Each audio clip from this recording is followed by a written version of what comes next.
In my conversations with Christians in other traditions, I've often encountered several questions about the Anabaptist understanding of baptism that merit a response.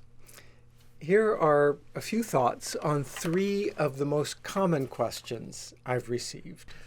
First question: are babies or children saved if they're not baptized? Will they go to hell?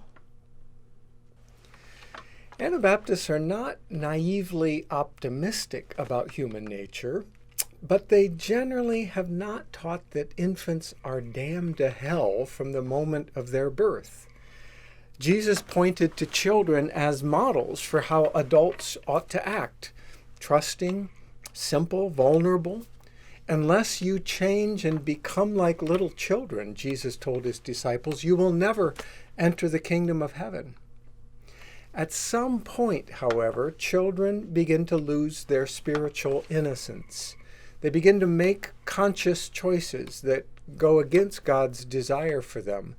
So at some point, what some people have called the age of accountability, every person needs to make a conscious decision about their basic orientation in life. Will your life be directed toward Christ or toward your selfish desires? A second question: can people who were baptized as infants still be considered Christians? Do you have to be baptized as an adult in order to be a follower of Jesus? The Anabaptist insistence on voluntary baptism seems to imply that the baptism of infants has no spiritual meaning. But for those who are baptized as infants, this can sound very arrogant. It suggests that the Anabaptists think of themselves as the true church, and that those who are baptized as infants are somehow not Christians or are less than Christian. This is an important question. Although it's true that we don't think baptism automatically turns babies into Christians, most groups in the Anabaptist Mennonite tradition would be very hesitant to make judgments about the salvation of other people. If someone professes to be a Christian, most Anabaptist Mennonites would not play the role of God and make pronouncements regarding that person's future status in heaven or hell, even if their understanding of faith or their view on baptism is quite different from our own teaching. We would likely want to hear more about how that person has experienced the Holy Spirit, about the community of people that they connect with, and how they are following Jesus in their daily life. And a last question: does voluntary baptism, which emphasizes choice, contradict the idea of grace as a free and unmerited gift? Luther and other Protestant reformers strongly rejected the idea that anything humans did, any human action or attitude, was linked to our salvation.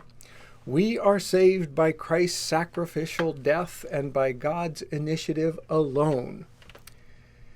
The Anabaptist emphasis on baptism as a voluntary choice, they argued, made salvation dependent on a human action rather than on the unmerited gift of God's grace. This is a legitimate concern. Sometimes Anabaptists have allowed their emphasis on discipleship to become a form of works righteousness. But this is also a misunderstanding of voluntary baptism. Yes, we say, we are saved by the gift of God's grace, not by any merit of our own. God loved us, writes Paul in Romans chapter 5, while we were still sinners, while we were still enemies of God. God loved us when we didn't deserve it. But at the same time, humans are not robots or puppets. God does not coerce his children to love him.